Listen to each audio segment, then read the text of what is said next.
Okay, we have a quorum, and let's go ahead and continue with population goal 2.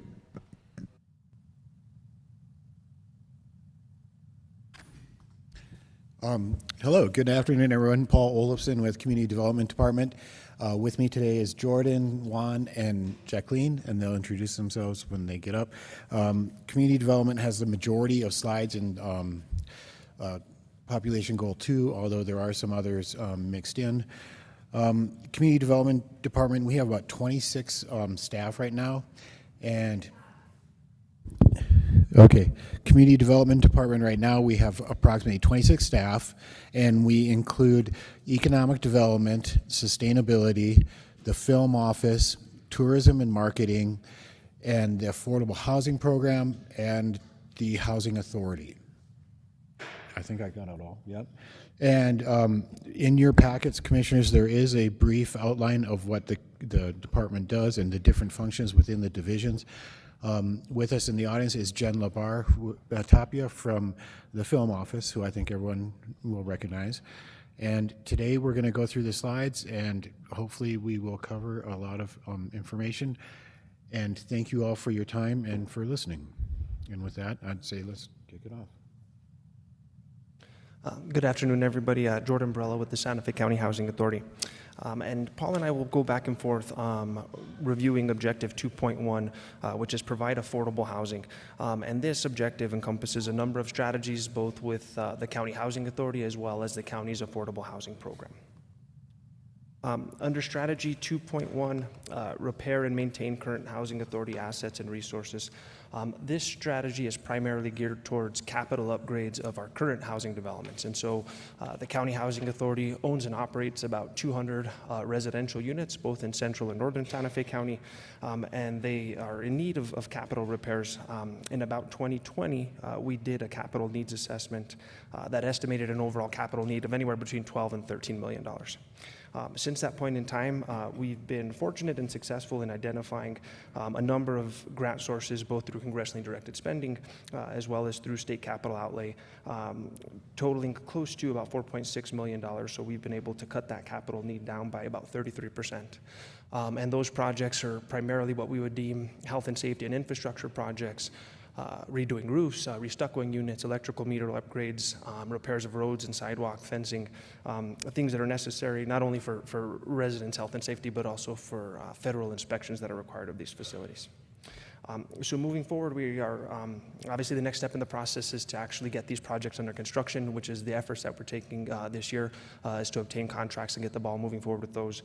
But we are also keeping an eye out for any new grant opportunities or sources of funding, so we can continue to provide quality services and quality housing for the residents that we serve.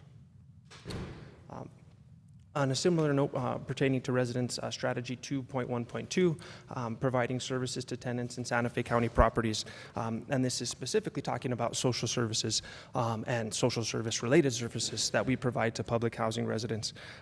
The Housing Authority currently operates 2 social service programs, both our ROS and FSS programs. We have been successful in grant applications, and our ROS program, though a competitive process, has been awarded through 2026. Our FSS grant has also been awarded through 2024. And there's been a number of initiatives we've undertaken to address tenant needs. We've executed agreements with the Food Depot to provide mobile food drives, with free access to groceries and other services to tenants. We worked with ReadyNet to provide public access Wi-Fi locations in 2 of our public housing developments, one at Camino de Jacobo and the other one in Santa Cruz. Both our ROS and FSS navigators are also, or service coordinators are also navigators with the County Connect network. And as such, we address tenant needs on an individual basis. But as a part of our last ROS application, we also conducted a program-wide tenant needs assessment. And we've used the results of that assessment to help determine some of our resident services. But moving forward into the next year, one of our big objectives in this area is to put together a comprehensive resident services plan to address the needs of all of our tenants, and they're varying. But really, it does require a thorough assessment to roll out a plan that's comprehensive enough for 200 residential units. Objective 2.1.3, update planning, finance, and administration operations to provide excellent services to tenants. There's a number of policy-related objectives that we've undertaken. Actually, right now, we are going through the process of doing a comprehensive policy reevaluation and updating about 7 or 8 different federally required policies for the Housing Authority to ensure that those are fully in compliance with federal rules and regulations. And that's the first time we've taken that initiative under comprehensively in about 11 years. So that was well overdue. Internally, we've also adopted an accounting procedure, tenant account write-off procedures, and we've, within the last year, also started issuing standard noticing processes for tenants with delinquent accounts to ensure that tenants are aware of balances and that we are being transparent with that information to the best of our ability.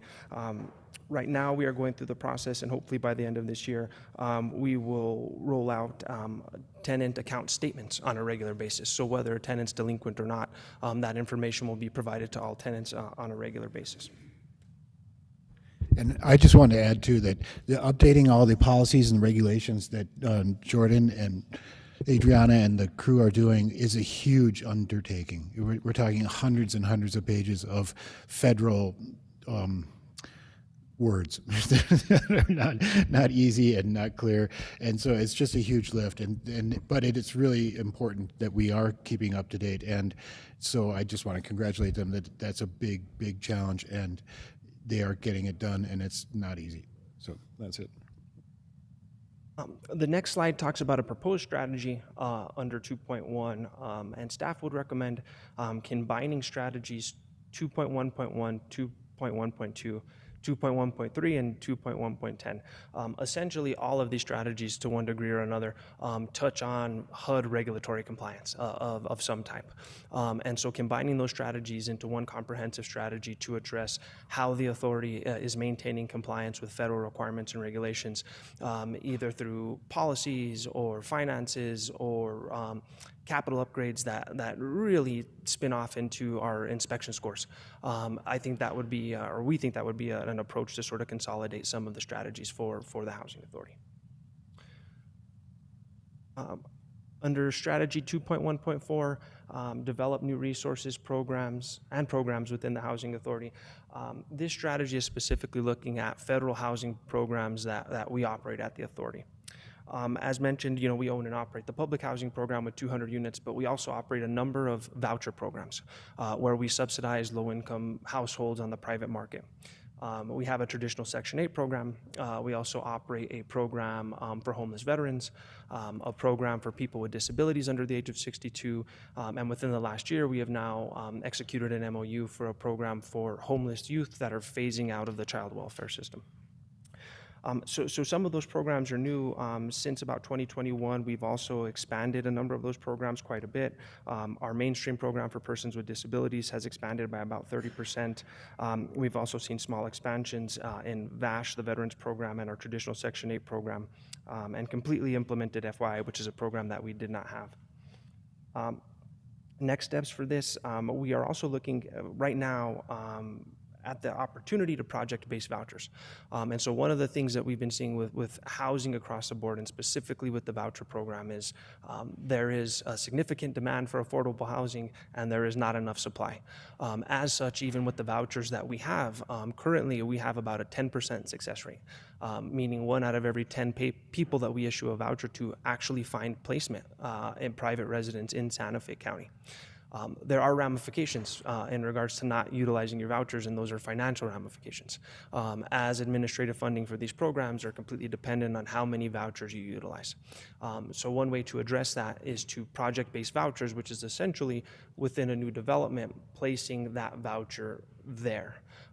So the downside is tenants don't necessarily get a choice where they take their voucher to, but the positive side is if there's ever a vacancy or a turnaround, we have a unit to put somebody in, which not only ensures that that particular household gets housed, but also that we are meeting our goals of utilization for our particular vouchers. And strategy 2.5.1 is somewhat similar to the previous one, develop new assets for the Housing Authority. And in this regard, it would not be speaking to programs, it would be talking about properties or other physical assets. And really the primary project that this strategy was derived from was the Nueva Sequia multifamily housing development. And so for those of you who aren't aware, the county owns about 6.6 acres of developable land right next to our current administrative offices at the Jacob D. Martinez Public Housing Development. And we are looking to develop that particular parcel under the low-income housing tax credit program. We were initially anticipating about 130 units of affordable housing within that development. We've undertaken a number of initiatives and pre-development requirements. We've put together, soil analysis, several studies, a market study. We've also done some preliminary designs, and we are now at the point where we are going out to RFP to do request for proposals for a private market developer to potentially put in the application for the financing for the tax credits, as well as bring this project through to the construction phase. And we will continue to move forward. Our anticipation is that RFP will be out by the end of October, and hopefully we will have some direction about what path we take moving towards development shortly thereafter. And if I could just add as well, this Nueva Sequia is intended as kind of our first step, our first trial at this type of development. But the intent is that we will be able to replicate this process or learn from this process and enhance it and duplicate the effort of providing more and more housing units through various means, working with public-private partnerships, any other manner and method that we might come across. But we'd want to increase those assets and increase that that ability to continue expanding this program. And to Paul's point in that regard, one of the other things, and this will be mentioned, that the county is doing as a whole for affordable housing is, we recently passed a new affordable housing plan and affordable housing ordinance, and that allows us to provide assets and resources to effectuate the production of affordable housing. And so Nueva Sequia, through this RFP process, is a first example. The county has never done an RFP using the Affordable Housing Act prior, but in going through this process and establishing that framework, we are sort of setting up internally the processes and procedures for how a project like this would move forward through the Affordable Housing Act. So it's exciting in that sense as well, as if this is replicable, and we believe it is, that the process that we're developing through Nueva Sequia will be something that we can use for numbers of other projects across the county. And this slide is a proposed strategy, which is, again, combining the two previous strategies into a single strategy. So developing new assets and resources for the Housing Authority. So that would talk about everything from new federal programs to new physical assets. But they are very similar strategies, and staff's opinion is that those could be combined to sort of consolidate some of the affordable housing items.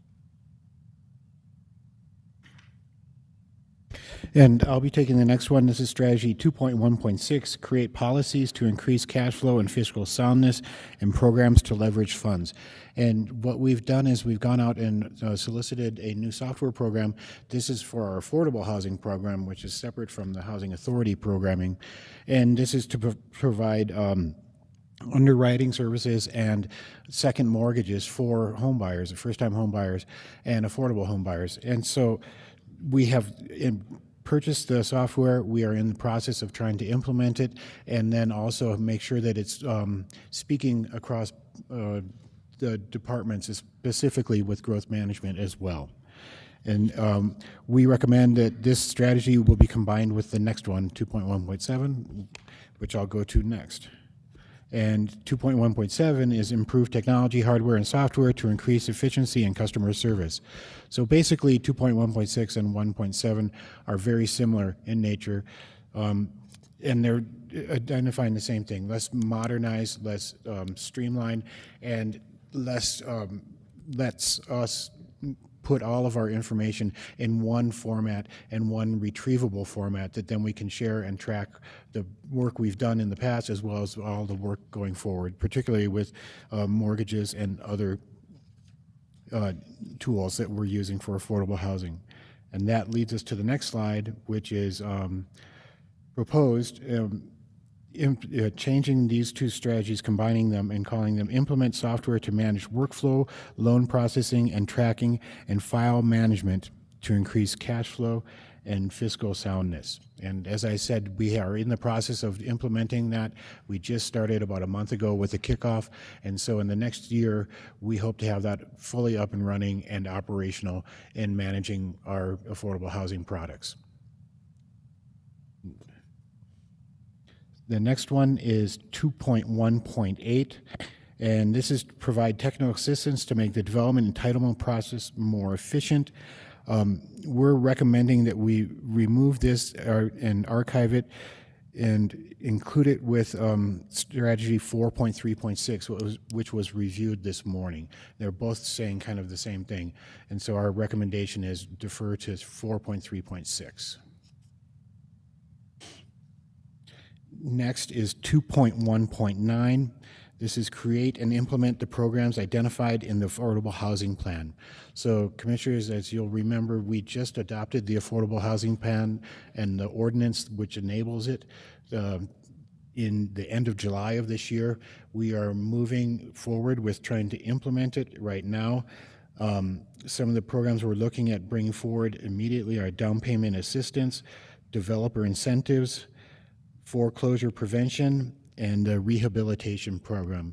And we actually have the developer assistance proposed programming and regulations will be coming to the board on October 10th. We're anticipating on October 10th, and then following shortly with the down payment assistance and the rest of the resolutions, hopefully by the end of the year. And these are just the first 4 steps of implementing tools within the Affordable Housing Plan and the ordinance as adopted. And this is under the New Mexico Affordable Housing Act. By adopting the plan, now we're able to enact new and enhanced programs from what we had. You know, for example, I think you might be familiar with in the past, we've done the Happy Roof program.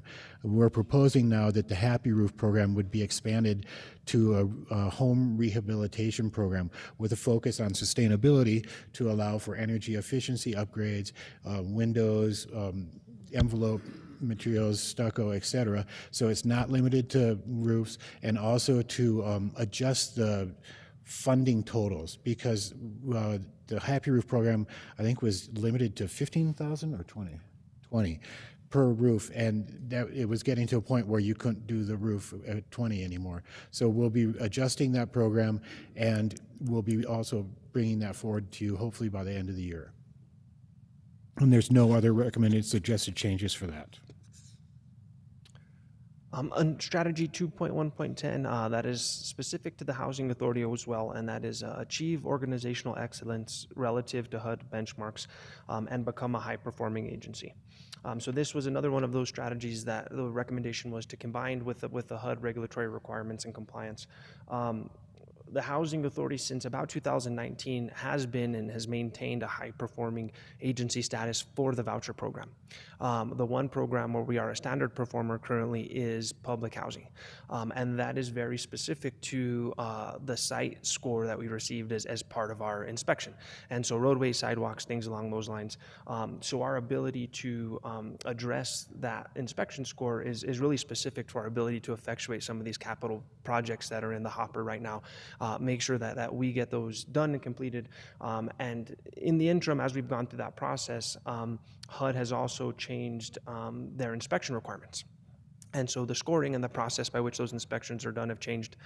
It's gone from REACT to Inspire, and I think the focus, rightfully so, is going to be centered more on the interior of the home and residential conditions rather than roadways within the property, which should be beneficial. But we're continuing to make efforts to strive and achieve organizational excellence in that regard, but regardless of the inspection standard. Our ability to identify funding, execute projects specific to inspection findings are going to be pretty critical for our ability to make sure that we can get the public housing program to the same level of organizational excellence that the voucher program is currently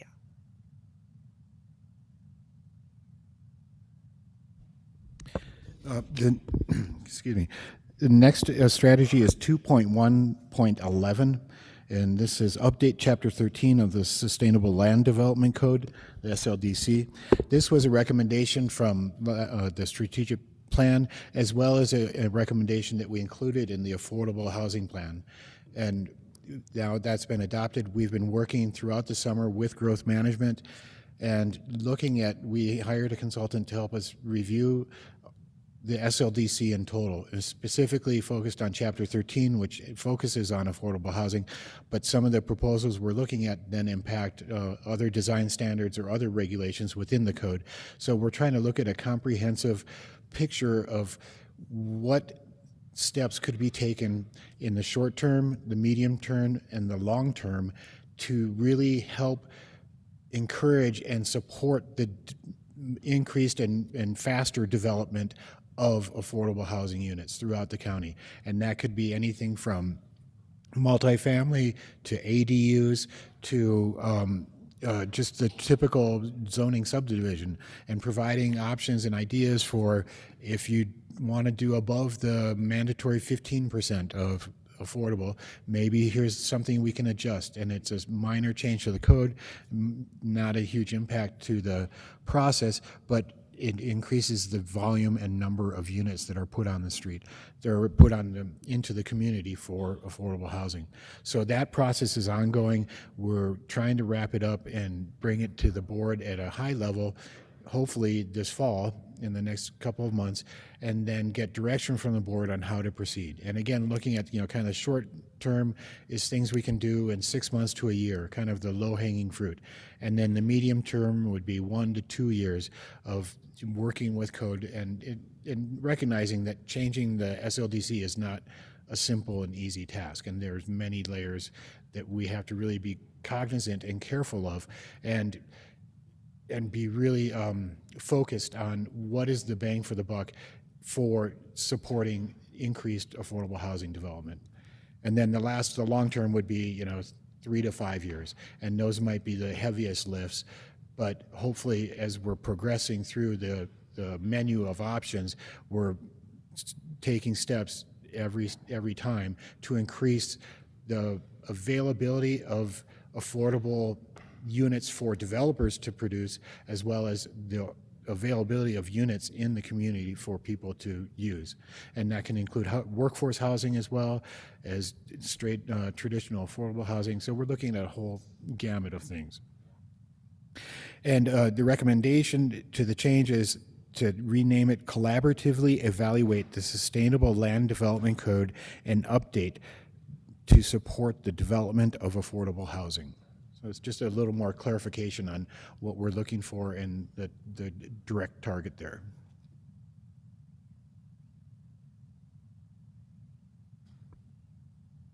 All right, thank you. Jacqueline Beam, Sustainability Manager with the Sustainability Division. And that moves us to Objective 2.2. And this is basically our mission, which is to mitigate Santa Fe County's contribution to climate change and increase equitable adaptation and response.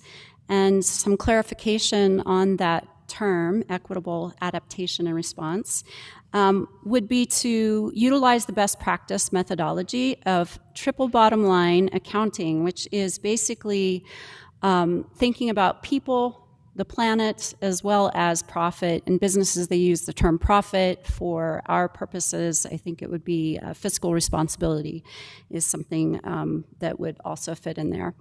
And we're looking to strive or to strike the best possible balance in the consideration of all those factors as they relate to the impacts on the community long term. And one of the recommendations for this objective is to add through active implementation of the countywide climate action plan and greenhouse gas emissions reduction plan, which to also further define that the greenhouse gas reduction plan is actually a part of the climate action plan. So if you are implementing the climate action plan, then you're actually doing that.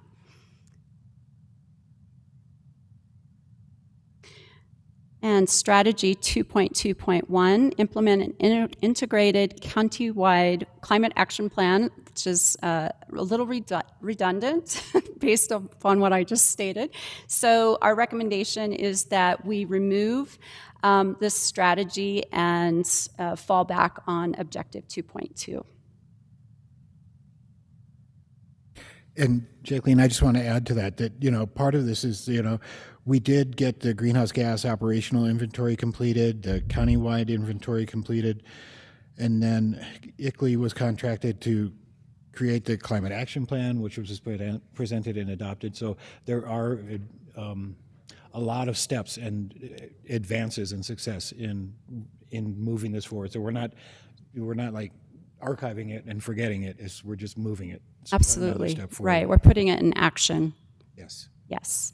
And so 2.2.2, it's the same recommendation. So based upon the progress that we have already made in the greenhouse gas emissions inventory and the reduction plan and the Solar Direct program and all of the other areas and steps that we've already taken and moved forward, we would like to just fall back on Objective 2.2.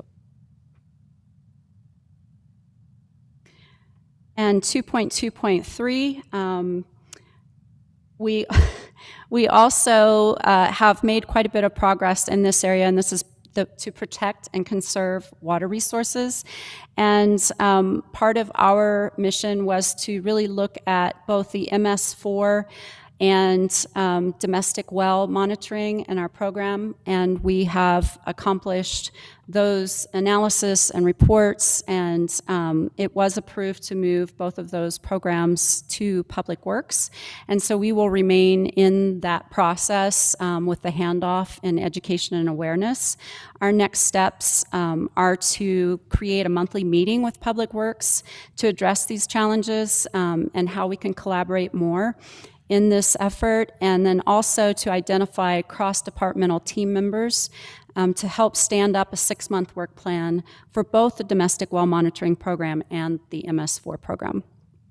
And we also are wanting to work on an education outreach program which would support the efforts that they're making with Public Works towards the MS4 and domestic well project. And Jacqueline, can I ask you to just talk a little bit more about the cross-departmental team and the concept, because it's going to Certainly. come up more than once. Yes, it will.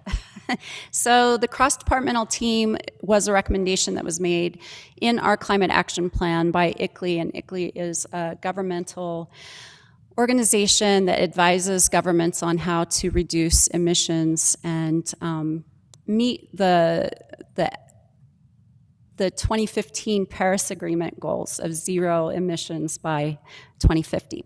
And so as a part of it, we would have, if we were to apply this as a strategy, we would have one leader or two from each department that would meet and really look and analyze the decisions that are being made and projects that are coming forth, and make decisions based upon the strategy of the Climate Action Plan, which looks at sustainability as it relates to emissions, but also as it relates, as we talked about in the triple bottom line, how it impacts people, how it impacts our community socially, and also how it impacts fiscally our bottom line.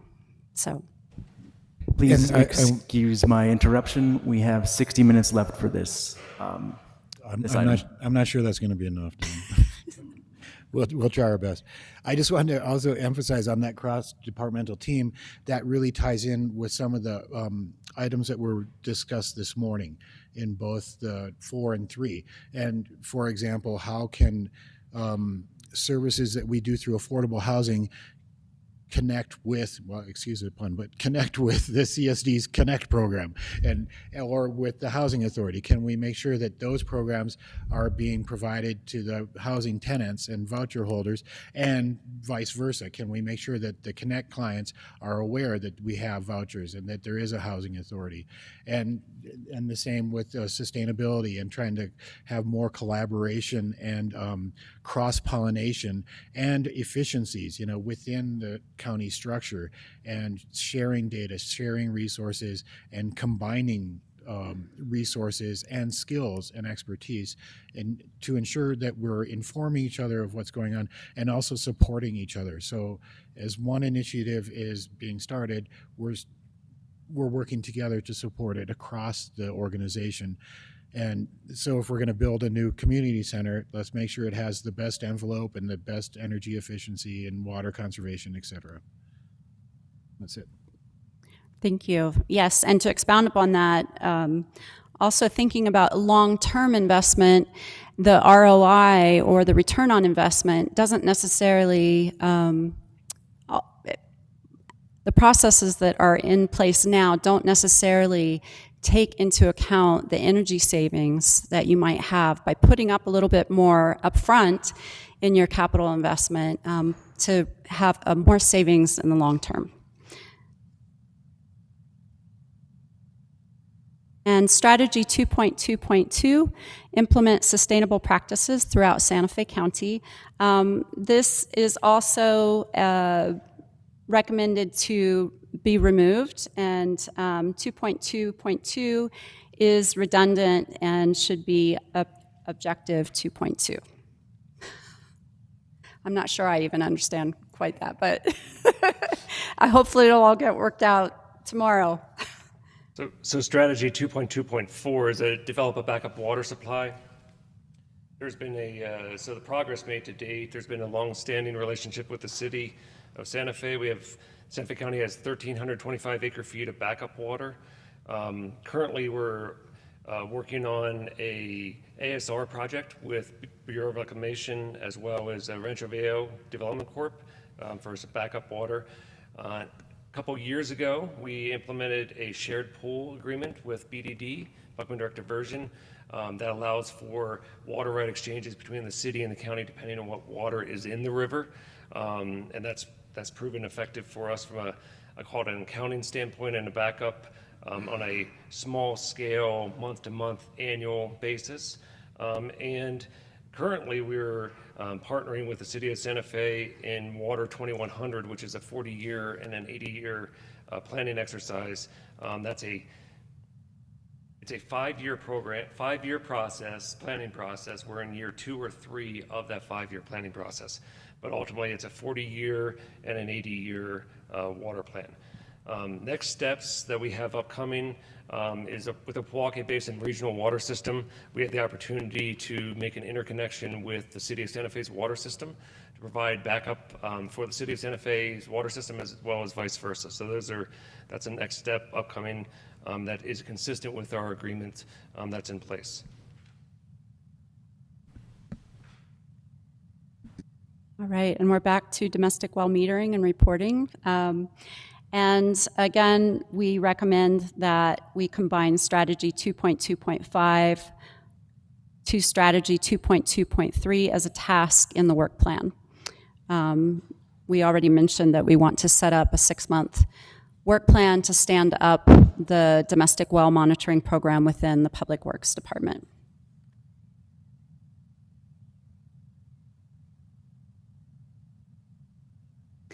And strategy 2.2.6, reduce greenhouse gas emissions countywide. With regards to this, again, the Climate Action Plan incorporates all of the greenhouse gas emissions reduction plan for our operations as well as countywide. So our recommendation is that we focus on the Climate Action Plan because the Greenhouse Gas Emission Reduction Plan is a part of that. Our next steps on this project would be to assign the cross-departmental team members and to create a work plan with those team members for each sector. And the sectors that are involved in the Climate Action Plan are transportation, built environment, waste, wastewater treatment, nature-based climate solutions, and we would also want to review the SLDC for needed updates to align with the Climate Action Plan and create incentive programs, and also keeping in mind the enforcement needs that would be required with the updates to the SLDC. We want to incorporate work plans and those incentive programs into a strategic plan for all departments, which would be led by the cross-departmental team. And then also evaluate potential creation of an energy officer as part of the fiscal year 25 budget process.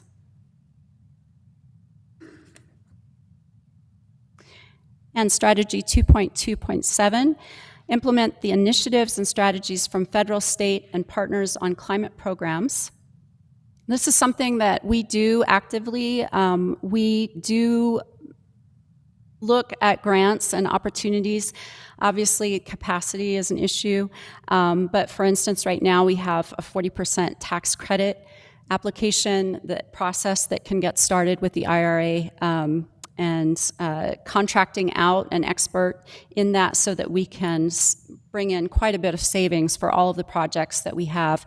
One project that we qualify for right now, and then all of the projects that Public Works is engaged in doing right now would also qualify for that. And we would like to take the lead on making sure that that happens.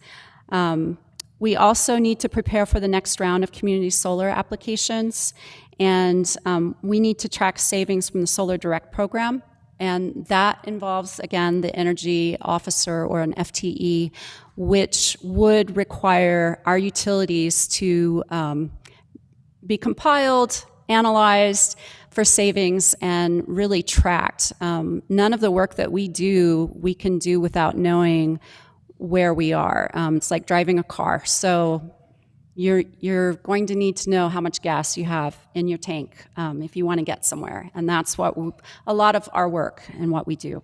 We recommend changing strategy 2.2.7 to evaluate initiatives and strategies from federal, state, and other partners on climate programs and implement those that are consistent with the objectives of Santa Fe County.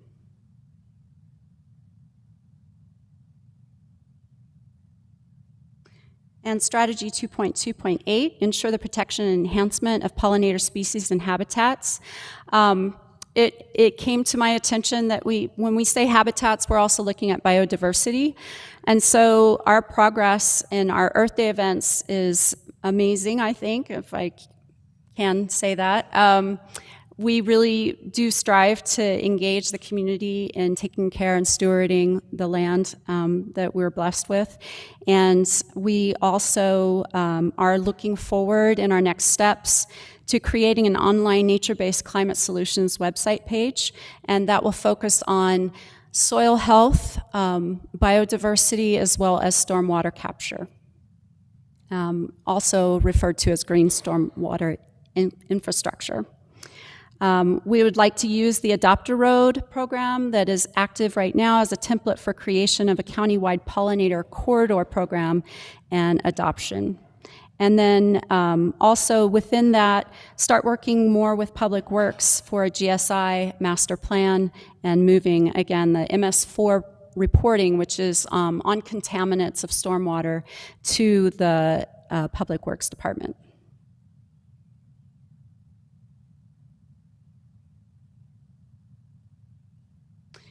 And strategy 2.2.9, support energy efficiency upgrades, electrification, water conservation measures of the built environment throughout Santa Fe County. We don't have any changes in recommendations on this slide or strategy. We do want to increase our education on the IRA tax credit. That will serve as an incentive community-wide for those who are working on energy efficiency projects and water conservation. So we see that as an important goal. And then also the cross-departmental team. And then we also see the need to support our economic development in film and creating green production and a demo site and a website as well. And then to use that as a template for other sectors and other types of businesses for green production, such as ecotourism and outdoor recreation.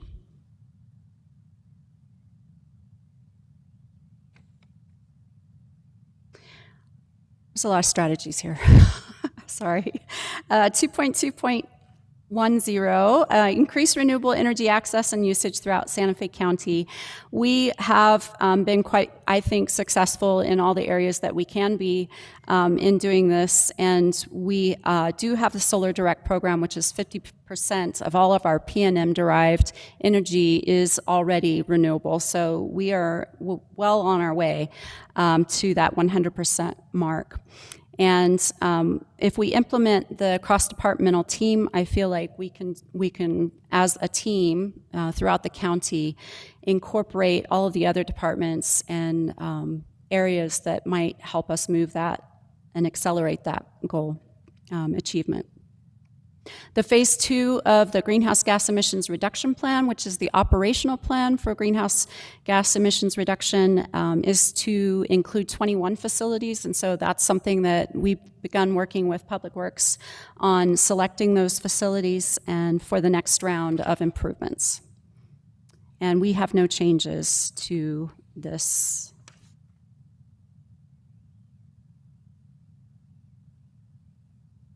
All right. And Earl. Good afternoon. Earl Wright, GIS Manager with the Growth Management Department. Strategy 2.2.11 is to increase compliance and enforcement of the Sustainable Land Use Development Code. It's been very helpful to get the FY24 budget to add an additional code enforcement supervisor and also reclassify one of those positions. We're in the process of hiring those now, but we're still having issues with vacancies. The open space ranger position was also funded, and I believe that vacancy has been filled just here recently. So we've been successful in that. The key thing with code enforcement is to apply the enforcement consistently, to be fair and have a level playing field. It's important to be consistent whether it's an application coming in or we get a complaint. And to be consistent across the board is the goal of the code enforcement team. As far as STRs, our software vendor is monitoring active STRs. We're ready to do training for the code enforcement officers to begin enforcement for those individuals who've chosen not to pursue an STR permit despite the extensions. With regards to the nuisance ordinance, the supervisor and team leader are working with procurement to get contractors on board for the support, for the technical support for that.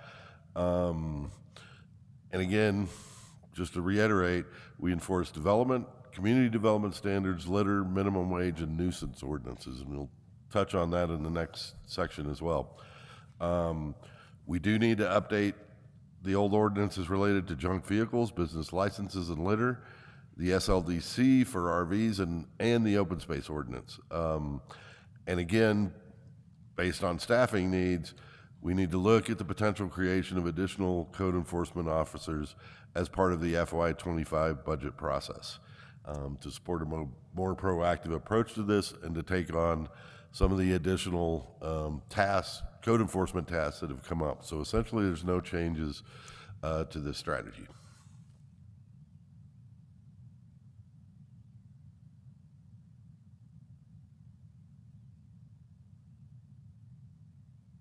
Sorry about that. Strategy 2.2.12 is reduce single-use plastics throughout Santa Fe County. And happy to announce that we did just recently wrap up this process with the single-use plastics and polystyrene working group and presented to the BCC, and now we are working with, we will work with legal on developing and further culling that draft ordinance for public review. And for another presentation to the BCC to formalize an ordinance banning single-use plastic in Santa Fe County. We will also, in the next steps, work with growth management to assess the budget needs for that SUP ban and as it pertains to enforcement, and then partnering with economic development and growth management on taking the lead around educational outreach and awareness for businesses and county residents as well. And then we want to set up a progress tracking policy and procedure so that we can look back and recognize or at least monitor how well we're doing and how successful that program has been. Earl. Okay. 2.2.13. Straight to the recommendations here. The staff recommends removing update code, as this is just but one strategy, and change to encourage higher density development where water, sewer is available, and to minimize driving and transportation needs. In other words, our smart development. Both the growth management plan and the development code already designate areas for higher density development through planned development districts, the community college districts. And I'm sorry, I don't know what a TOD is. What's a TOD? TOD, Transit Oriented Development. Oh, thank you. I learn something every day. Drafting is also being finalized on the TDR ordinance to allow for this higher density. We're going to touch on that in another slide. And we want to encourage and promote coordination between the city, county, and NCRTD to get transit services into the community college district and down New Mexico 14 to access this higher density development and provide affordable housing. The next steps are the TDR going back to BCC to publish title and get approval. Utility master plan will be initiated to identify county projects to provide water, sewer, and roads with bike lanes and trails and broadband, specifically to the SDA 1 areas. And basically we use our mapping to identify the areas for development and continue to prioritize investment for core infrastructure. I think that's a mantra for this whole strategic planning session. Thank you, Earl. I'm Angela Bordegari, and I'm a planner in the Growth Management Department Planning Division. And I'm here to talk about Strategy 2.2.14, which is the revision of the Transfer of Development Rights Program section of the County Code, the Sustainable Land Development Code, and it's basically to execute growth management policies to conserve open space, ag land, environmentally sensitive areas, and to direct growth to designated receiving areas, such as the Sustainable Development Area 1, later 2, with adequate public facilities and services, which APFC, it's also in our code. This strategy relates, of course, or follows from the strategy that Earl just laid out. It's actually an ordinance or a program that implements, it's a possible implementation to provide smart growth, compact development, higher density, et cetera, in areas with adequate public services. The TDR ordinance has been to the commission and we've published title and summary, and it is hopefully headed to the Planning Commission October 19th, and then back to the Board of County Commissioners on November 14th, if all goes well. The work to be done yet is continuing to establish the program by establishing a transfer development rights bank within the county. There was a resolution to that effect, and create an internal advisory board to work with me interdepartmentally and develop some criteria the county has for purchasing transfer development rights. So basically the TDR program has also expanded with the approval by the county to do a pilot program and utilize already county open space that is owned to transfer development rights from those properties and put them in the TDR bank. I believe that's it. Thank you. Thank you. So the sustainability portion of this strategy 2.2, we were proposing that we create a cross-departmental team, as mentioned earlier, and the recommended tasks and work plan would be sector-specific for transportation, built environments, renewable energy, solid waste, water and wastewater, and then nature-based climate solutions.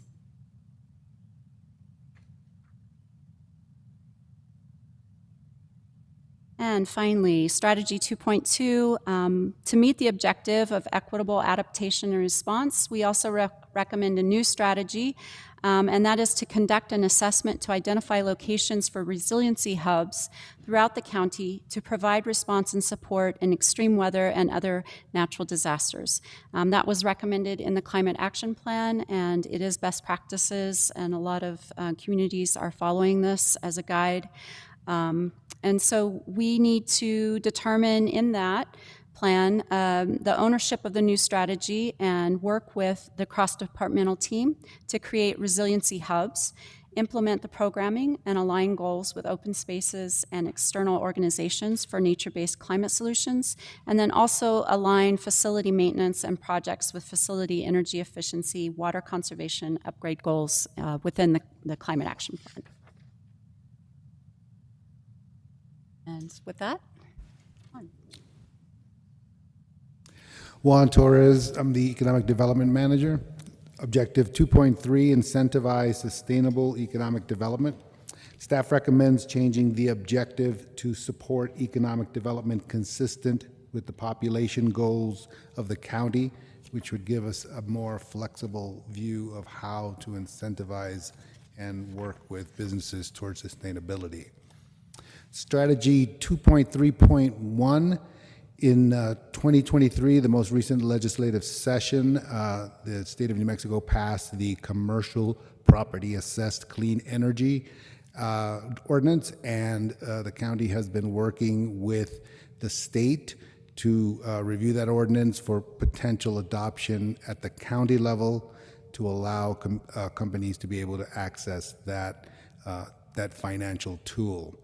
Staff recommends to revise Strategy 2.3.1 to maximize the use of economic development tools, programs, and special districts. And staff, in terms of next steps, staff will be developing materials to explain what special district options exist and to inform potentially interested parties of those resources. Strategy 2.3.2, implement and enhance county-targeted economic development industry clusters. In our progress, we are participating along with the City of Santa Fe and other entities in the Outdoor Economics Conference to be held in October of 2023.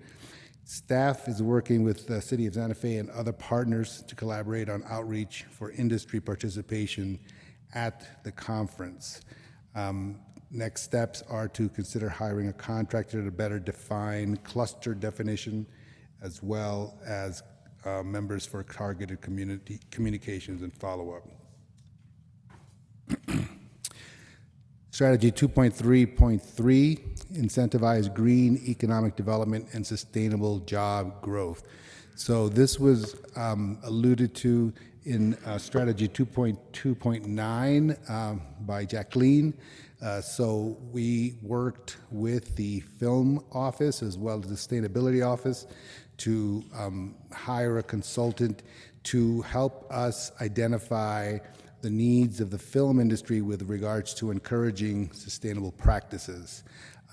We hope to have a pilot for observation by the first quarter of 2024, and to have that as a model for reproduction in other parts of the county and perhaps other parts of the state. It's not specific to the film industry, as I think Jacqueline mentioned. It could be utilized in other contexts, and so we are working towards that goal. Strategy 2.3.4, staff recommends that the BCC define the goals of this. Staff recommends that the BCC define the goals for the creation of an Arts and Culture Commission within the Economic Development Division. The research and scope of work should be done to identify clearly what is needed and what is desired in terms of an outcome and goal for this strategy. And Juan, can I add on to that? So I think what we propose is working with the board to identify the needs, the resources, options, and then best practices and implementation period for establishing an arts commission. So what would it do?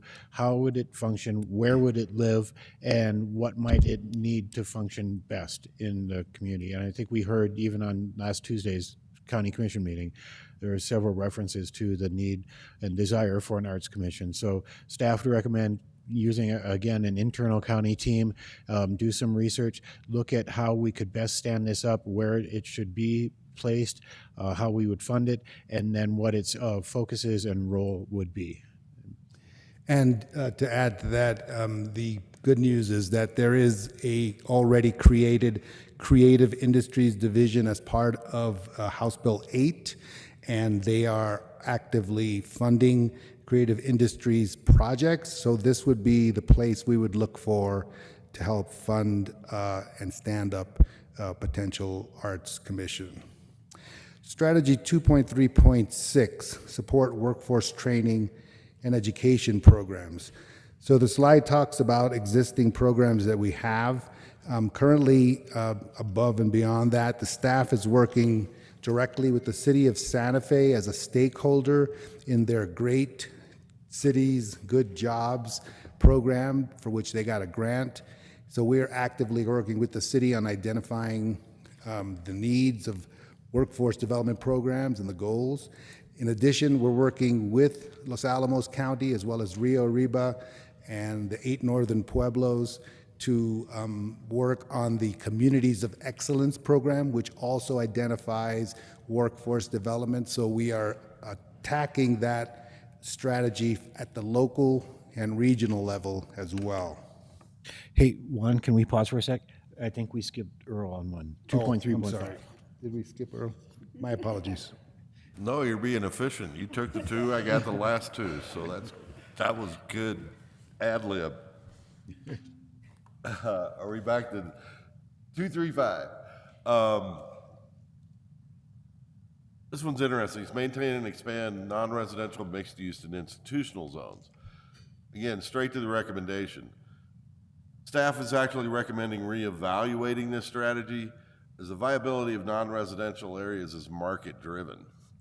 In addition, requiring land to go undeveloped unless and until residential uses is viable has opportunity costs in the form of foregone housing. It also has the potential to decrease the return on investment in subdivisions and or increase the cost of housing in order to maintain the return on investment.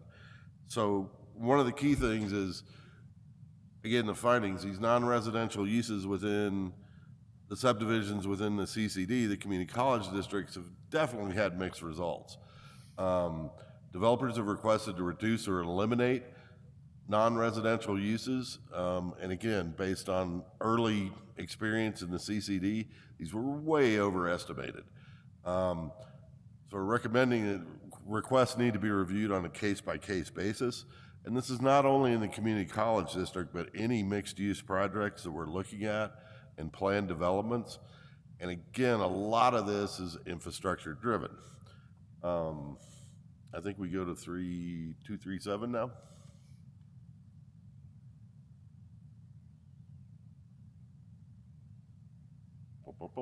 Yes, we do. So this is somewhat of the elephant in the room with the SLDC of what is adequate public facility requirements and how they're defined in there. Staff recommends revising this strategy to evaluate adequate public facilities requirements of the SLDC, particularly in Chapter 12. These current levels of service were established in 2016. In addition, Chapter 12 suggests that development should be judged against the adequacy of public facilities that they don't control. Again, these statistics were developed, kind of applied back east. Do they really work in the desert Southwest? Again, these relate to other strategies, and I don't know, Greg, if you want to continue on this one or let me leave it there. It's really about how do we get the infrastructure investment how do we do these things? We haven't implemented special tax districts. We haven't really explored the development agreements that are called for in the SLDC. The tools are there, but we haven't really used them. So I'll leave it at that.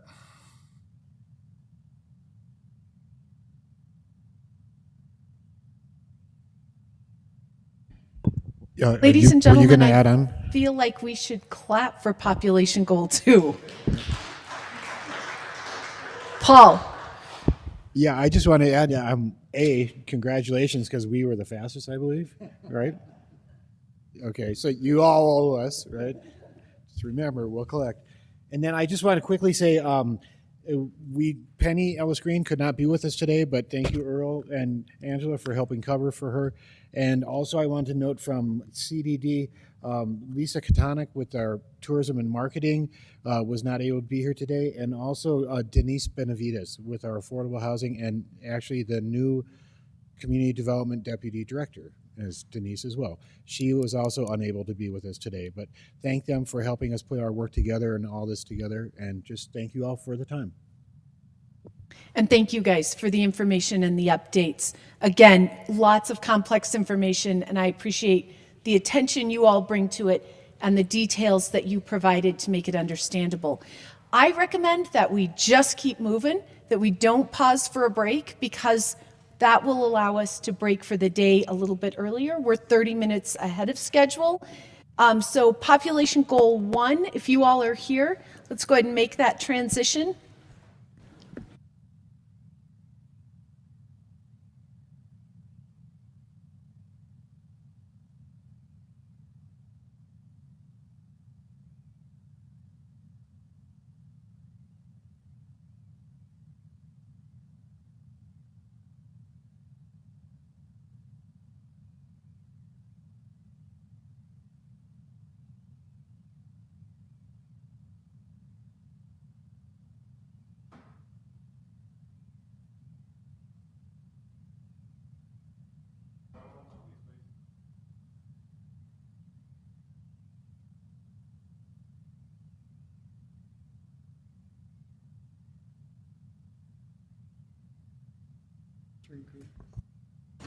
Population goal 1 is to provide a safe community.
Good afternoon. Can you all hear me? Yes? Perfect. Well, last but not least, we'll talk about public safety, population goal 1, which is public safety objectives, which encompasses corrections, fire, RECC, and sheriff's office. And in front of you, we have Chief Black, Warden Williams, Director Lujan, and Under Sheriff Johnson. I was going to call him Ken. I'll be talking about the overarching public safety, and I'll add health in quotes, and I'll explain why. I'll highlight health momentarily as we go through the objectives and the strategies. And objective 1.1 is create an organizational structure to provide high quality and timely emergency and crisis response. We have strategy 1.11 develop a public safety recruitment and retention plan. Staff is recommending to change this or to revise the strategy to develop strategies and practices for recruiting, incentivizing, and engaging the current and future county public safety workforce. The key there is practice. So we want to develop practices within public safety. And the idea behind the strategy is to cultivate a diverse talent pipeline and a work culture enrichment and employee retention enhancement. Those were just some ideas so we can get some conversations and discussions among what that means in the future. Strategy 1.12 is consider expansion and relocation of Office of Emergency Management. I'll let Jacob. Good afternoon. So this strategy was a part of the overarching public safety strategy from last year's strategic plan. And the progress that we've made on that this year has been in large part with your involvement, commissioners. And back in March, Resolution 23-017 established a task force to evaluate the staffing and the reporting structure and the roles and responsibilities of the OEM of Santa Fe County. So that resolution formed a task force of 8 individuals and also allowed for the county to hire a third-party contractor, Federal Engineering, who has been contracted to conduct an analysis of the Office of the Emergency Management. Progress is going well. They've provided a preliminary report on the current conditions of the Office of Emergency Management, and subsequent reports will be coming to the task force next month. So the goal is for the task force to bring forward recommendations to the BCC for the staffing and the roles and responsibilities and the structure of OEM. So we are recommending to update or revise this strategy to read implement the recommendations concerning the structure, staffing, and responsibilities of the Santa Fe County Office of Emergency Management. Yes?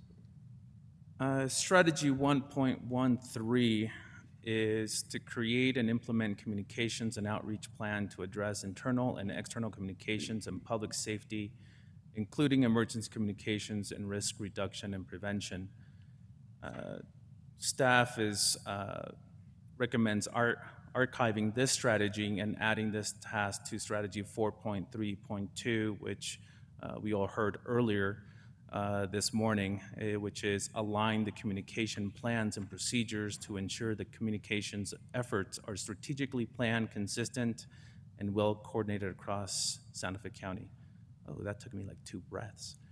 To kind of give everyone a perspective, in public safety, with this strategy, we want to equip the decision makers and constituents with the vital information, advice, and guidance required to take decisive action and safeguard of our communities through effective risk reduction and prevention strategies.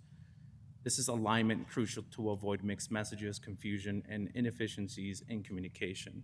The example that I can provide is the plane crash that occurred in July, I believe. We have multiple agencies. There was a lot of communication going between agencies, media, agencies, and the public, and we would like to align some of these plans so that we're much more efficient on our communication, not only internal but also external. Is this yellow? We're proposing a new strategy, which is develop a data strategy and framework to increase public safety's analytics IQ. And this is also aligned with the overarching county data framework that was discussed earlier today. One component that I want to bring to light and why this is so important to us in public safety is there's 4 stages when it comes to data frameworks, and one is descriptive analytics, diagnostic, predictive, and prescriptive. Descriptive is what happened, diagnostic, why did this happen, predictive is what might happen in the future, and prescriptive is what would we do next. And the example I have is, and this is a hypothetical scenario, is we have data in the sheriff's office, we have data in RECC, and also in fire. And so to go through all the 4 stages, we would have to bring data from the sheriff's office in, for example, a intersection where accidents are occurring, the sheriff's office is responding to. And the fire department is also responding to it. And RECC has data on how many calls are going to that specific address or that specific location.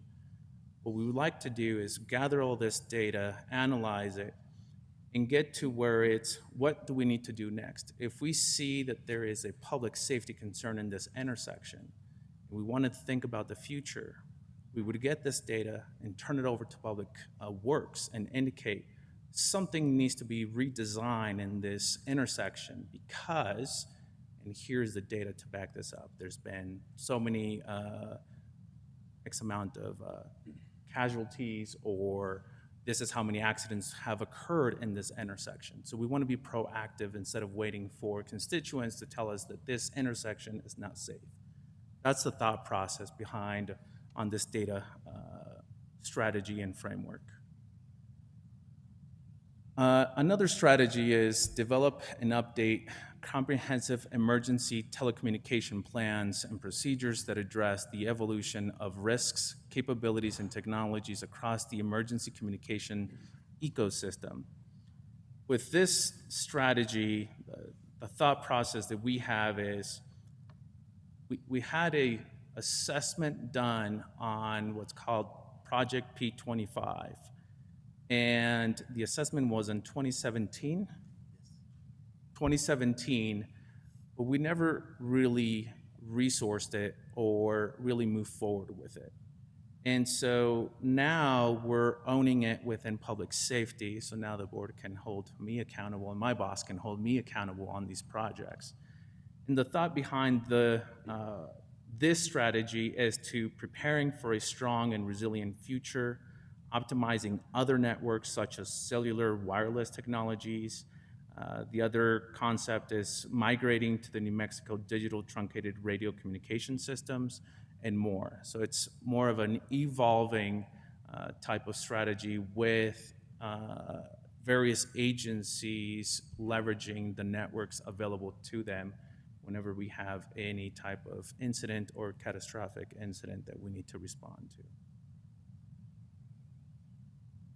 Another strategy is conduct workplace and facility capacity planning for public safety department. We also have a countywide about facilities assessment. In public safety's perspective, we've broke some silos that used to happen in the past. I don't believe we have those silos anymore. And we want to enhance, I think the theme in this today is the word collaboration and cross-pollinating, is enhancing those 2 concepts, if you will, within public safety and identifying not only finding how many FTEs equates to how many offices, it's more of conducting a thorough assessment of current and future facility needs, determining the optimal allocation of space within facilities to maximize efficiency and functionality. In other words, provide flexible office space, meeting, storage area, as well as common areas that foster a conducive atmosphere for success.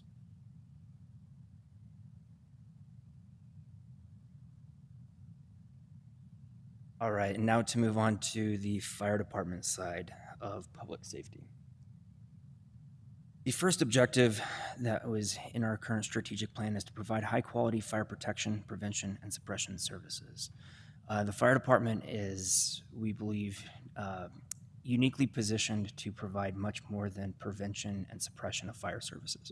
So it is our recommendation to revise this objective to continually improve emergency and non-emergency services by innovating and incorporating cutting-edge technologies and best practices to to deliver exceptional fire prevention, community health programs, and emergency fire and medical services.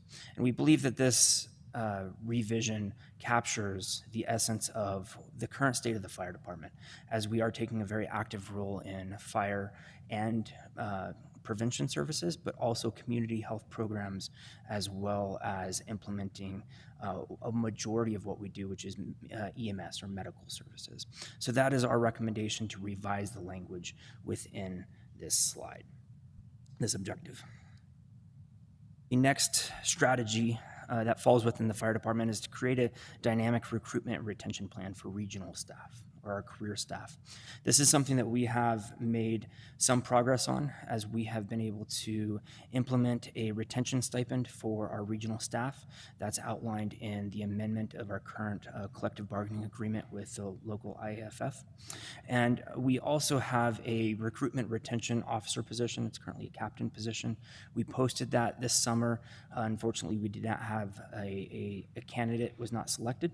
And so our next steps is to revise or revisit that job description to make sure that we have an adequate candidate pool, repost, and pursue that. Our recommendation as we look at this strategy is to actually match that with the overarching public safety strategy of 1.1.1, which is developing a public safety recruitment retention plan. We believe that in collaboration with the other public safety departments, there's a lot of carryover, and so one thing that a department learns that might work for fire might work for another department as well. So combining those strategies is our current recommendation. The next strategy is to create a recruitment retention plan for our volunteer districts. This is something that was highlighted and has been a need for quite some time. And this was highlighted back in October of October 25th of 2022, where at the BCC meeting, the resolution was passed to develop that prioritized the combination or the volunteer component of the combination fire department. So with that, we have developed a staffing plan. We reported that out to the BCC in April of this last year. We have been implementing some of those strategies, such as we've increased the volunteer stipend by 3%. We are actively working on what does it look like to update the resolution to allow for more, for different aspects of that stipend to be applied to the volunteer districts. We're seeing success in some areas, while other areas are struggling as well.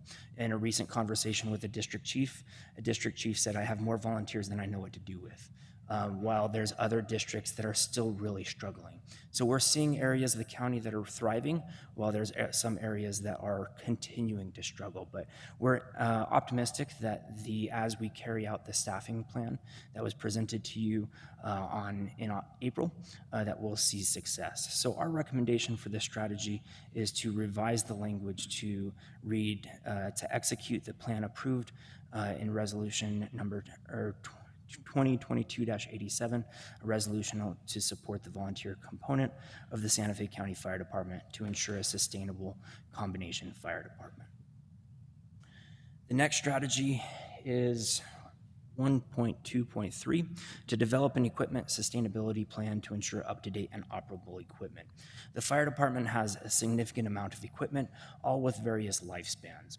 So a couple things that I wanted to draw your attention to are equipment such as our rescue airbags. They have a lifespan of 10 years. Or our large apparatus that per NFPA 1901 recommends that we replace those apparatus every 15 years. Those are large capital purchases that we are looking to plan out and develop a lifespan and identify recommendations for when that equipment needs to be replaced or when it reaches end of life. And so we are recommending that we revise this language to develop a comprehensive and forward-thinking plan that ensures the continued optimal performance of current fire department operational equipment and apparatus. Strategy 1.2.4 is maintain and equip a year-round wildland crew to address increased wildfire threats. This is actually two strategies. We have two strategies that highlight the ever-increasing threat of wildfires. So this is actually something that we have completed in the sense that we have the mechanisms to have a year-round wildland crew. We have the FTE positions. We have the equipment to do so. And so as we are facing the elevated threat of wildfire events, we recommend to archive this strategy as we do have a year-round wildland team, and the importance of addressing our wildfire threats is captured in the next strategy, which is 1.2.5. This strategy reads, develop and deliver programming to address increased wildfire threats. So this is something that we have made great strides on in the last few years. We've hosted, in the wake of Calf Canyon and Hermit's Peak fire in our neighboring county, we've hosted numerous town hall meetings to educate our constituents on wildfire threats and what they can do to help address that. Additionally, our Office of Emergency Management has hosted two community evacuation exercises, and we're planning for more in the future. So this is something that we are actively prioritizing and wanting to make significant progress on. So with that, we are recommending to revise this language to improve resilience against escalating wildfire hazards by developing and implementing targeted programming, engaging external stakeholders, conducting community exercises, and planning and outreach initiatives. So this really takes a very proactive approach and preventive approach in addressing the ever need of addressing wildfire risks within Santa Fe County. The next strategy, 1.2.6, is continuously review and aim to improve ISO ratings countywide. This is a unique challenge, or should I say opportunity, within Santa Fe County Fire Department, as we have 14 volunteer fire districts. So each volunteer fire district has its own ISO rating and its own score. So in 2022, we had 6 inspections, which was a pretty heavy lift for our staff, and we learned a significant amount. This year, we have 2 ISO inspections that will be held actually in October and November of this year. Next year, we're scheduled for 4 ISO inspections, which will be another significant lift. Our staff is working diligently with our volunteer staff. Our administrative staff is working diligently with our volunteer staff to support them and to improve ISO ratings.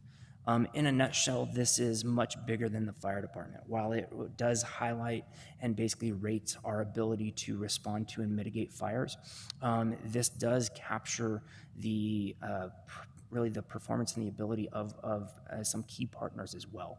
So of the ISO score, the fire departments were responsible for roughly 1/3 of the score, while water is another 1/3. And so through this process, we've been had the opportunity to develop great relationships with all of the water authorities throughout Santa Fe County, and we've been able to build bridges and relationships with those organizations.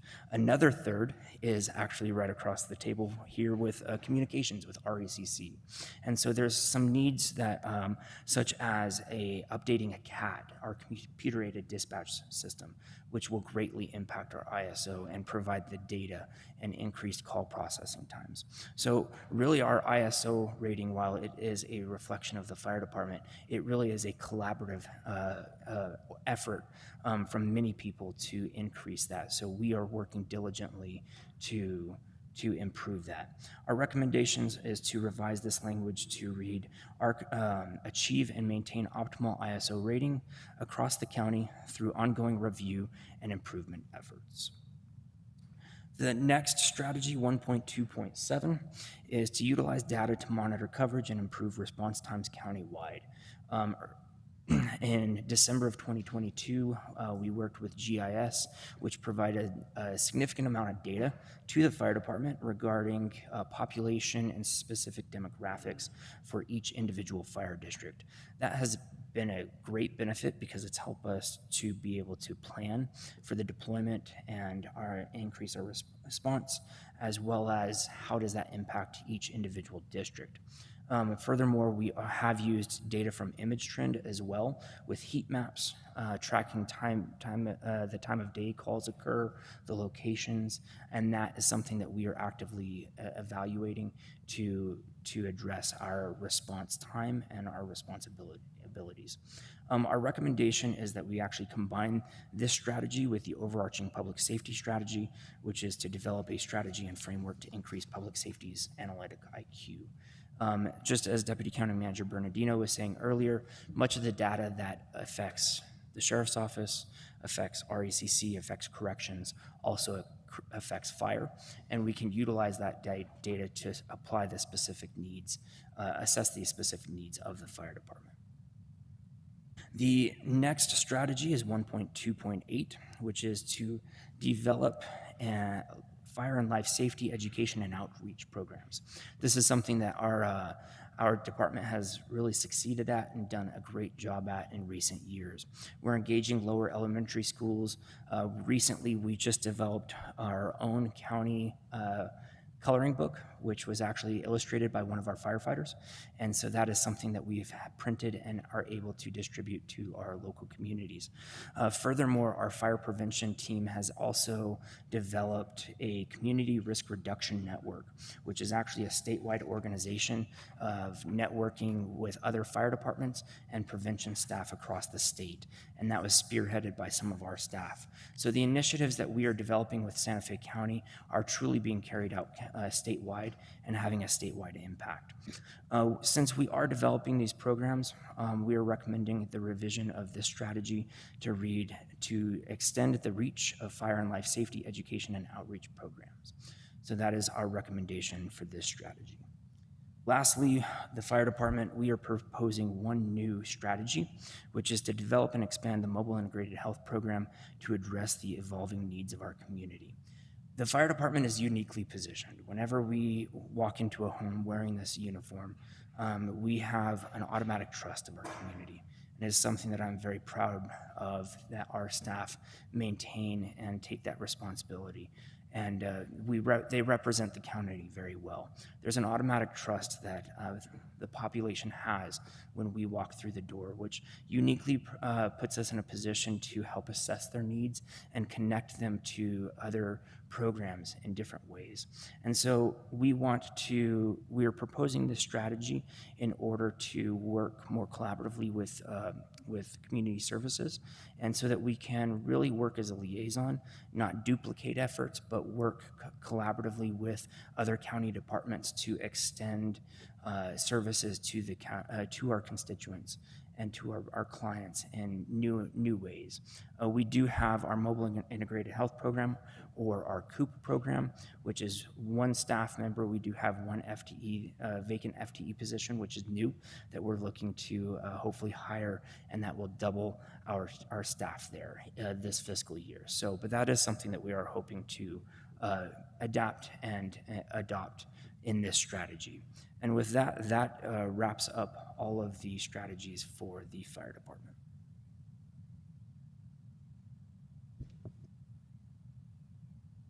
If I could interject for 1 second, as we move on to Regional Emergency Communications Center, I think I wanted to take a moment to just say a few words about our director, Roberto Lujan. He has a really tough job.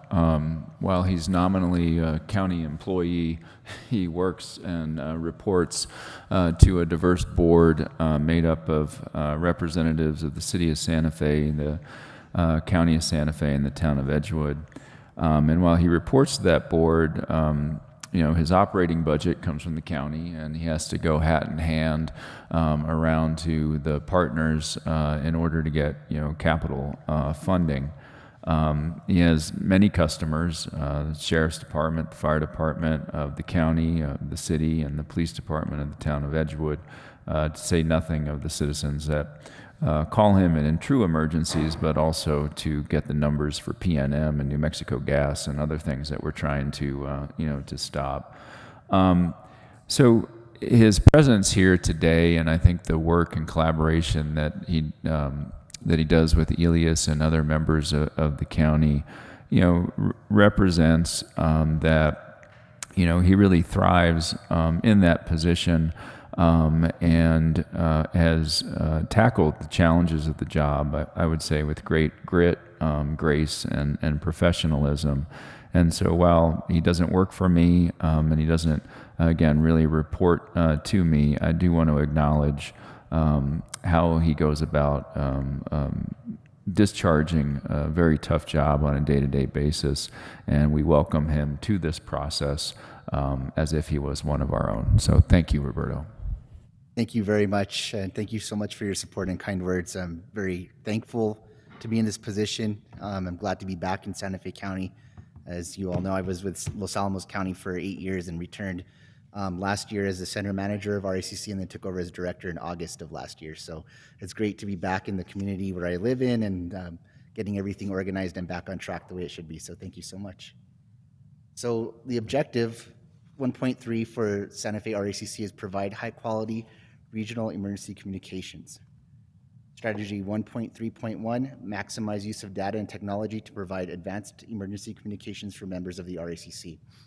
So the progress that we've made here is that we have, with the help of IT, who's worked very diligently to ensure that we have adequate backroom equipment that can manage our systems, is that we have a new CAD server that was installed with additional storage array to reduce CAD outages. Over the past year, we experienced a few outages that were related to accumulated data that had nowhere else to go. So we do have a backup server that is now housing that data, and we haven't experienced any data outages or any outages related to data since then. Motorola's service agreement for the radios and the radio consoles was signed, and technicians have been working to repair any issues that we have with consoles, such as damaged equipment or anything that's out of service. So that's been taken care of. All dispatch radio consoles have been converted to the state radio network and are operational. That's for the city, so we do have the interoperability for all city responders. We actually tested that recently. We had a planned electrical outage last weekend, and our staff actually dispatched city and county services out of Sandoval County Regional Dispatch Center. Santa Fe County is also in the process of moving to the state digitally trunked radio system, which will enhance communications and interoperability for all county first responders. The recommendation is to combine strategy 1.3.1 with the overarching public safety strategy, develop a data strategy and framework to increase public safety's analytics IQ. Strategy 1.3.2, evaluate and modify staffing needs and schedules to attract a diverse applicant pool for communication specialists. In progress, we've updated all job descriptions that align with the national standards. We have APCO, which is the Association of Public Safety Communications Officers, and NENA, which is the National Emergency Number Association, who set guidelines and standards nationally for all dispatch centers. And I've ensured that our descriptions and requirements to promote reflect those recommendations on what certifications are needed to become a team leader or supervisor or a center manager or director. So we've actually updated those descriptions. And our staff are attending trainings that are actually increasing their knowledge on public safety and how to deal with the public. Staffing has increased by 9 FTEs since August of 2022. And I'm sorry, I missed one bullet point. We've successfully recruited and hired more experienced staff, including the team leader positions, which are now fully staffed. We had 1 full-time team leader out of 4 filled last year, and now we are fully staffed in the team leader area. So we have a supervisor on every shift right now. Currently, there are 28 full-time employees and 2 temporary employees at the RACC, and our full staffing is 46 full-time employees. We've also implemented, which isn't on here, a recruiting incentive. So our staff, if they're able to recruit someone, they get a $500 incentive at the beginning, and then after, I believe, a full year of employment with that recruit, they receive another $500. So there's incentives for our staff to start recruiting employees, which they've already done. We are continuing to attend recruiting fairs, educating interns, and offering referral incentives. Once staffing is sufficient, RACC will attempt to adjust scheduling in a manner that reduces the amount of hours per day worked. So we'll look at a combination of maybe 4 10s, 2 12 and 2 8-hour shifts, because right now everybody's on 12-hour shifts, which is very hard to endure, especially when there's already overtime and on-call overtime that's required. Ensure salary studies are completed and consistently to adjust salaries to remain competitive and retain employees. It's a competitive market right now. It's hard to recruit staff when there's always competition with the pay scales. So we just have to stay on top of that and ensure that we are supporting our staff adequately with their salary. Recommendations, staff recommends combining strategy 1.3.2 with the overarching public safety strategy 1.1.1, develop a public safety recruitment and retention plan. Strategy 1.3.3, integrate mobile crisis unit to emergency communications and response.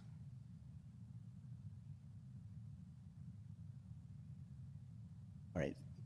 Strategy, a proposed strategy, develop a protocol for understanding the impact of 988 calls and training staff to respond.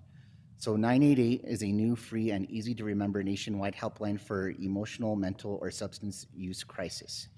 It's part of a larger initiative to build out behavioral health infrastructure for people in distress to have someone to call, someone to come, and somewhere to go. So 988 is effectively replaced the suicide hotline, which was a 1-800 number. 988 is just the easier number to remember.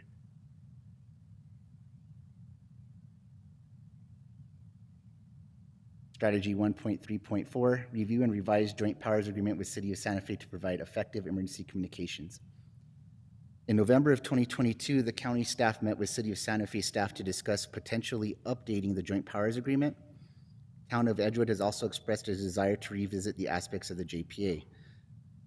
On behalf of RACC, County has retained a third-party consultant called Federal Engineering to study staffing levels, cost-effective scheduling options, workload indications, overtime requirements, recruitment and hiring practices, training and general operations in the RACC. JPA discussions have paused pending the outcome of this study.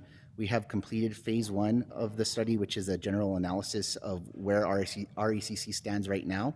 The next phase will be starting shortly, which will actually provide recommendations and next steps to improve the center and reevaluate the JPA as well. So again, evaluate third-party consultant study, re-engage on fundamental discussions concerning governance and funding, and make incremental improvements with context of existing systems, creation of capital reserve fund. There's potential for us to have a capital reserve fund in emergency circumstances where going through the normal procurement process would take too long to obtain what we need, such as another server, another computer. That's something that we're looking into with the board to try and have that funding readily available for RACC. Staff recommends considering a new strategy that reflects implementation of consultants' findings, reimagining new governance and funding structure to support and improve RACC operations.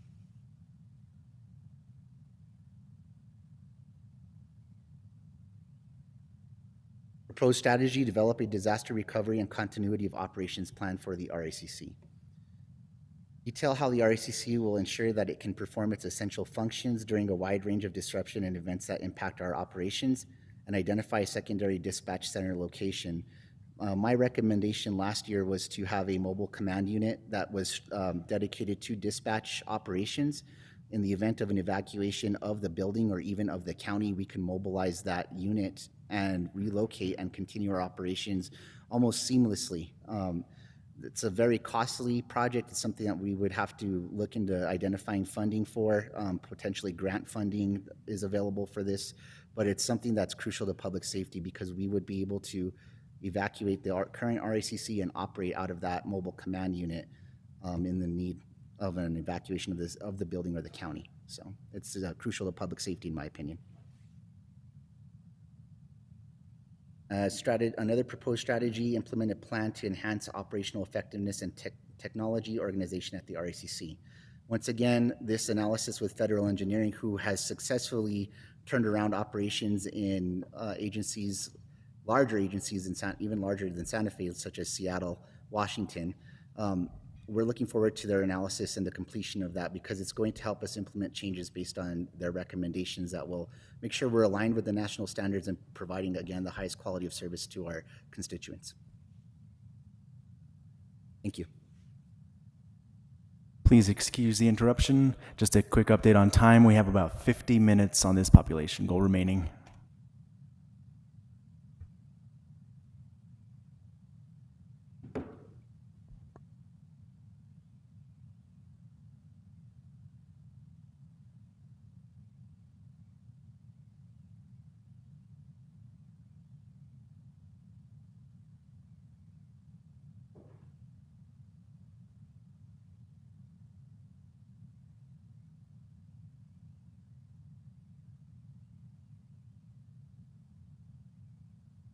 Good afternoon, everybody. I'm here to present the strategies for the Santa Fe County Sheriff's Office. Objective 1.4 is provide high-quality law enforcement to secure public safety and welfare throughout the county of Santa Fe. Our proposed strategy change is to analyze the Santa Fe County population trends and staffing levels to meet FBI and DOJ national staffing standards to ensure that there's adequate community safety and coverage throughout the 2,000 square miles of Santa Fe County. I did an analysis on my own, a simple analysis, and based on those standards, and I can tell you we're pretty short-staffed by the recommendations of these standards. Santa Fe County Sheriff's Office currently has 94 sworn positions, and we're responsible for not only responding to emergency and non-emergency calls throughout the county, but we're also statutorily responsible for providing security at the district courthouse and all civil process to include evictions throughout the county. Currently, we are sitting at 20 vacancies. So right now, our staff is at 74 sworn. Okay, I'm sorry. Can you hear me? Yes, it's on. Strategy 1.4.1 and 1.4.2 is to serve as first responders, including crime scene processing, motor vehicle crash investigations, and emergency response, to conduct thorough, expeditious criminal investigations. Staff recommends to combine Strategy 1.4.1 and 1.4.2 into a single, more comprehensive strategy to increase the capacity in specialized units to respond to critical incidents with minimal delay, including staffing and training for crime scene technicians, criminal investigators, SWAT team personnel, traffic crash investigators, which is our fatal team. So these investigators go out and investigate the most serious of motor vehicle crashes to include fatalities. Strategy 1.4.3 is to provide community support services, including court, recruiting, training, and background investigations and outreach. Staff recommends to revise Strategy 1.4.3 to provide security at the First Judicial District Courthouse and mitigate risks to the judicial proceedings, including staffing at appropriate levels to ensure safety throughout the complex, improved operational and up-to-date state-owned security equipment. So we work closely with the state who provides this equipment, the scanning machines, and other safety equipment throughout the building. We also provide transport services from inmates to and from court and throughout the state of New Mexico to different facilities throughout our state. Analysis and planning for Magistrate Courthouse. We've been advised that the Magistrate Court will be getting a new building in our near future, and so we want to determine how that's going to affect our resources in providing security and transports to that facility. We also want to work with New Mexico counties to identify other solutions to provide courthouse security, as in some jurisdictions have contracted with private entities to provide some of these services. So we're going to be looking at different things that could help us out. 1.4.4, to provide comprehensive animal control services.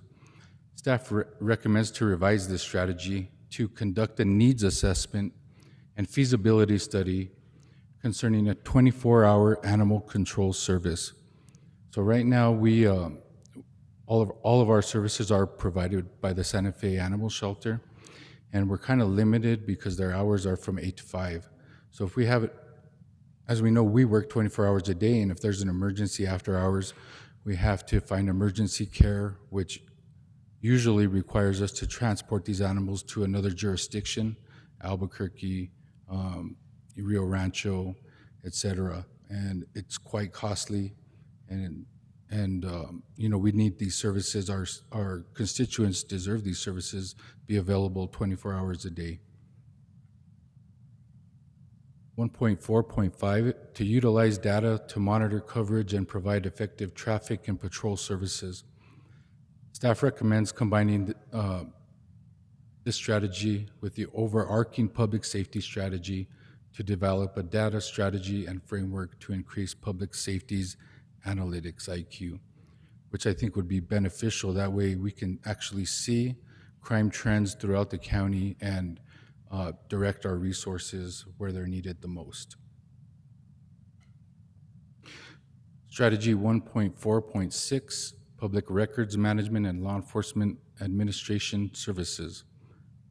Staff recommends to revise this strategy to increase the capacity to provide public records management and law enforcement administrative services. So this strategy really covers all of the paperwork generated by the Sheriff's Office to all different entities, including the DA's office, courts, and there's thousands and thousands of documents that we deal with on a monthly basis. Also, just the ever-increasing number of IPRA requests that our office is processing monthly. So I think that's it for the Sheriff's Office. Thank you.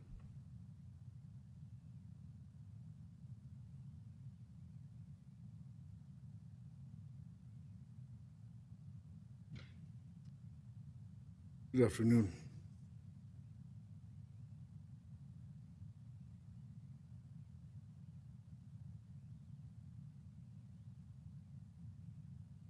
For the adult detention facility, objective 1.5, operate a safe and secure adult detention facility.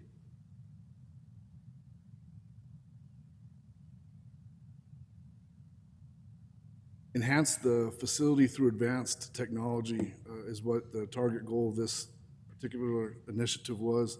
Some examples of that are bodies. Is that better? Some examples of technology that we use to aim in helping combat dangerous contraband and advancements in safety and security for the adult detention facility are as follows: a body scanner. This is an example of an expensive and valuable tool that we use to help combat illicit and dangerous narcotics and contraband entering the facility. We currently have purchased a chemistry and hematology analyzer. This provides up to 32 different types of blood tests that our medical staff can use. This saves us from expensive costs in transporting inmates back and forth from the hospital. We've purchased 8 new AED machines. They are online. We've purchased some Lucas machines, which are our hands-free CPR equipment. They are also online. We're working with IT and a vendor right now for a robust Wi-Fi structure, which will help continue to achieve technology advancements for the facility. We have investing in our surveillance. We are looking at installing some additional cameras for inmates who are identified as having self-harm concerns. This allows us to maintain surveillance and close direct watch on them around the clock. Digital logs, so having electronic logs to eliminate extensive paperwork and allowing us to electronically get alerted to welfare checks and other self-harm observations that are required for us to maintain around the clock. And inmate tablets. These tablets is something new that's come into the facilities across the state. These tablets provide educational, rehabilitation, family reunification, and many other educational components on it, as well as law library and material to help them study for their cases, and this will be afforded to them around the clock. So we're excited about having those also.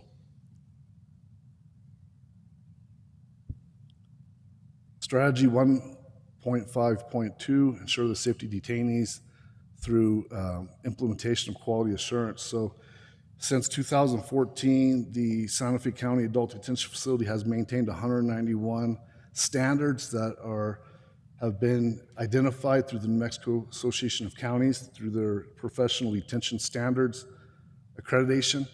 In fact, today we're actually on our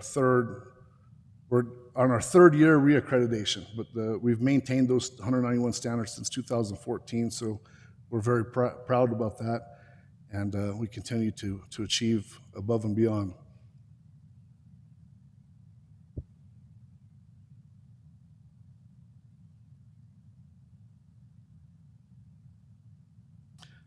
Strategy 1.53 provides inmates with support and programs for successful reentry into the community. So we have a multitude of programs you see in here: Narcotics Anonymous, Art Therapy, Food Handlers Course, Anger Management, etc. All these programs here are aimed at rehabilitation. They either have an educational component or they're based on family reunification. They all have an evidence-based curriculum that supports them, and those services are all ran mostly through our volunteer services department, our reentry team. We have reentry specialists, we have our licensed behavioral health therapists, and we have a behavioral health manager. So between all those groups together, we're very proud to offer the programs we have here, and we continue to progress in creating more programs that we think are aimed at helping with recidivism. One of the programs in here that I'll speak briefly about is our Matrix program. Our Matrix program, I just got, we keep data every quarter of the stats for that program, and 68% of the inmates who graduate from our Matrix programs have not returned to custody. I think that was a pretty powerful piece of information, something we're very proud of. It definitely shows the hard work that the team does and we continue to build on. At the end of every graduation, part of the assignment for the inmates or detainees graduating is they're asked to write an individual testimony about the program and their involvement in it. And that information serves 2 points. One, to help us figure out and continue to build the program and add to it in a way that tailor fits it to continue to be productive and beneficial, but also it gives us a chance to allow the inmates to really share the excitement and the joy of the changes that they've seen within themselves through sobriety and through the hard work that they've learned.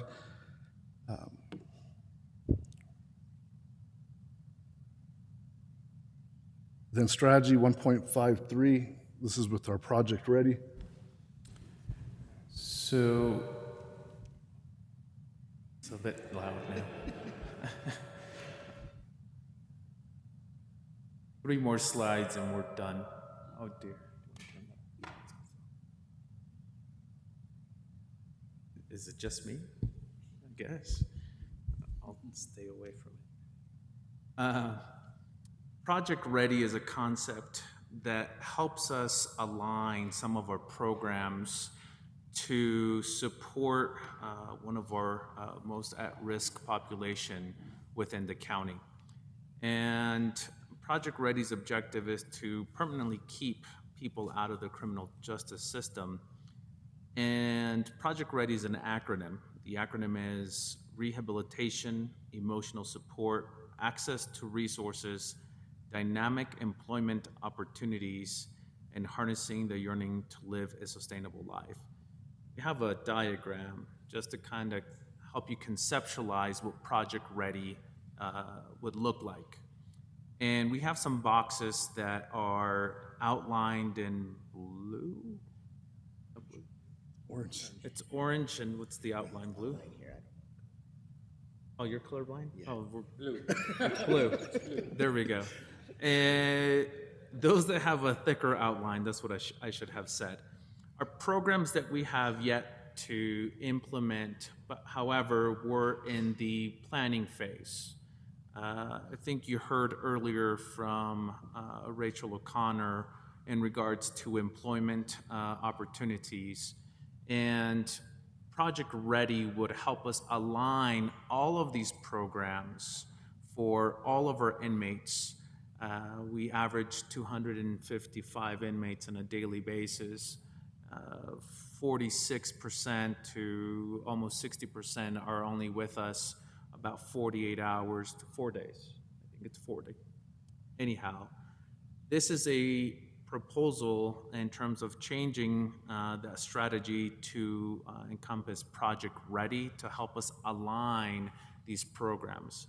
And if you remember earlier in this presentation, I mentioned that it was public safety and health, because we want to create these synergies and collaboration and cross-pollination between public safety agencies and CSD, and this is one avenue that helps us collaborate between corrections and CSD and other partners.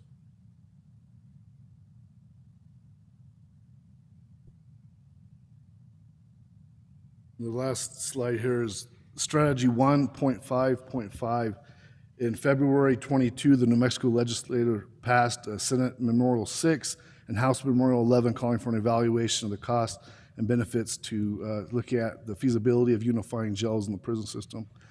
The task force was assembled, and the task force did not, at the end result, recommend unification of New Mexico correction system.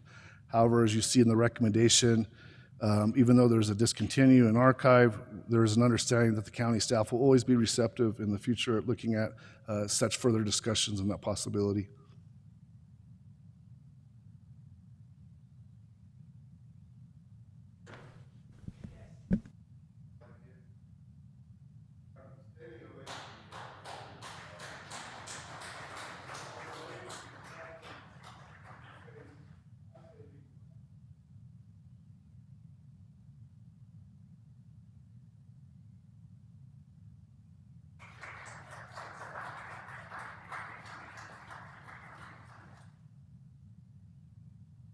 One of the things that I realized as soon as I began working at the county is the work that happens here changes people's lives when they live in this community and even when they visit this community. Certainly the work you all do and the work all of you do. So that round of applause right back at you. Really a pleasure to work with you all in general and very much today. I just want to close with the same things we opened with, which is none of this could have happened without not only the work you do in your job, but then the extra work it took to summarize it, to bring it together, to present it. So it's been an amazing and productive day, and I appreciate all of you. Chair Hansen, would you like to make any comments, or Manager Schaefer? And then I'm going to give you all a little direction about tomorrow.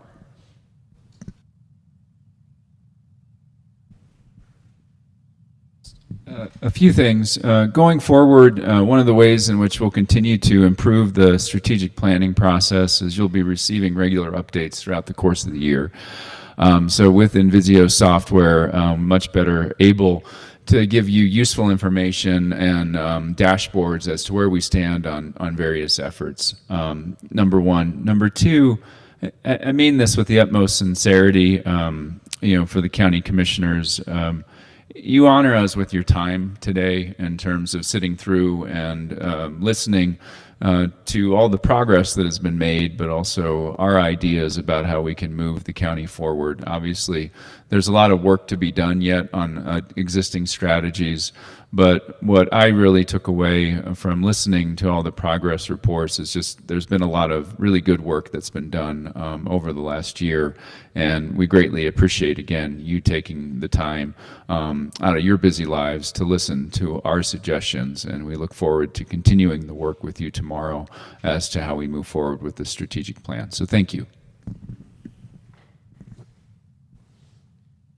I want to thank everyone on staff who presented. Thank you. It was a really educational and informative, and I look forward to the discussion tomorrow, because I think that that's really also important for us as commissioners to be able to have that continued dialogue and input to how we're going to move a lot of this forward. But I want to thank all of you for the hard work that you put into this, because we might have sat here all day, but it's taken you more than a day to put all of this together, each one of you. So I want to thank you all very, very much for that hard work. And I'll let Cindy give us instructions for tomorrow. I'd like to point out that it is 3:30 and we are going to be done early, and that is amazing. You guys are amazing. Tomorrow, the day is going to look very different. Commissioners, you'll be here. We'll have a work table set up for you. You will be broadcast via WebEx, and staff will all be in your offices and available to consult with the commissioners as they do their work. So I'm going to say this now so I don't forget to say it tomorrow. Staff will take a lunch from 12 to 1 and will not be available to consult. But in general, we will be able to reach them throughout the day for the discussion and the work that you all are doing together. So we'll see the commissioners back here tomorrow. We'll see all the rest of you throughout the day via WebEx, and I will pass the mic back to the chair for a call for adjournment. So can I please have a motion to adjourn? I have a motion from Commissioner Hamilton, a second from Commissioner Hughes. All in favor say aye. Bye. See you tomorrow, either in person or via WebEx.